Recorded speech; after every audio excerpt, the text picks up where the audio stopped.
SIR নিয়ে ফের কেন্দ্র ও বিজেপিকে একযোগে নিশানা করেছেন রাজ্যের মুখ্যমন্ত্রী। দিল্লি থেকে বিজেপি মার্কা কিছু লোককে পাঠানো হচ্ছে বলে আক্রমণ শানিয়েছেন তিনি আরো বলছেন, এদেরকে পাঠানো হয়েছে ডিএমদের মাথার উপরে ছড়ি ঘোরানোর জন্য, খবরদারি করার জন্য। বলছে 1.5 কোটি নাম বাদ দিতে হবে, নাম কাটলে ধর্ণা দেবেন, নাম না তোলা পর্যন্ত ধর্ণা চালিয়ে যাবেন। শোনাব আপনাদের কি ভাষায় হুঁশিয়ারি দিয়েছেন কৃষ্ণনগরের জনসভা থেকে মুখ্যমন্ত্রী মমতা বন্দ্যোপাধ্যায়। নিশ্চিন্তে থাকুন, এসআইআর এর নাম লেখান ভালো করে। দিল্লি থেকে বিজেপি মার্কা কিছু লোককে পাঠানো হচ্ছে ডিএমদের মাথার উপরে খবরদারি করার জন্য, আর বলছে 1.5 কোটি লোকের নাম বাদ দিতে হবে। ওরা জানে না বাংলা কারো কাছে ভিক্ষে চায় না, কারোর নাম বাদ দিলে ধর্ণা দিয়ে বসে থাকবো যতক্ষণ পর্যন্ত ধর্ণা দেবেন আপনাদের নাম না তুলবে।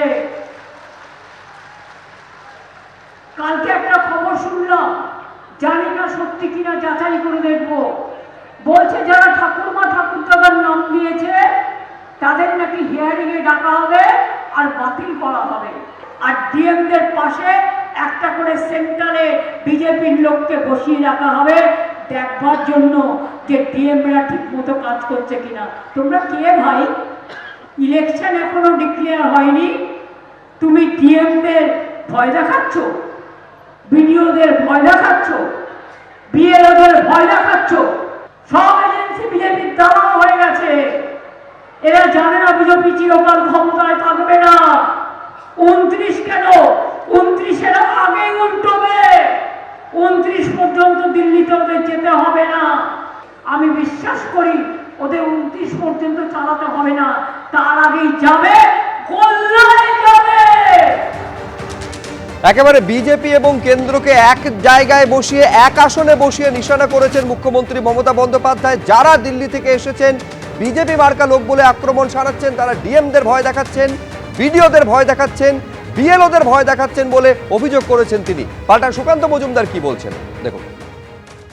বাংলাদেশি নাগরিক যদি কেউ হয়, বাংলাদেশি অনুপ্রবেশকারী, নাগরিক শুধু নয় অনুপ্রবেশকারী, যারা হিন্দু তারা তো আসতেই পারে, তারা থাকতে পারে পশ্চিমবঙ্গে। 24 সাল পর্যন্ত যারা এসেছেন তারা আরামসে রাজার হালে পশ্চিমবঙ্গে থাকবেন, হিন্দুরা এবং অন্যান্য সংখ্যালঘুরা, বাংলাদেশের সংখ্যালঘুরা। কিন্তু যারা বাংলাদেশি মুসলিম অনুপ্রবেশকারী রোহিঙ্গা, তাদের ফেরত যেতে হবে, যেতে হবে, যেতে হবে। মাননীয় গৃহমন্ত্রী কালকে পরিষ্কার বলেছেন, ডিটেকশন করতে হবে, ডিলিট করতে হবে এবং তারপরে ডিপোর্টও হবে। মমতা বন্দ্যোপাধ্যায় কেঁদে কুল ভাসিয়ে দিই, তাও আটকানো যাবে না। এবিপি আনন্দ, এগিয়ে থাকে, এগিয়ে রাখে।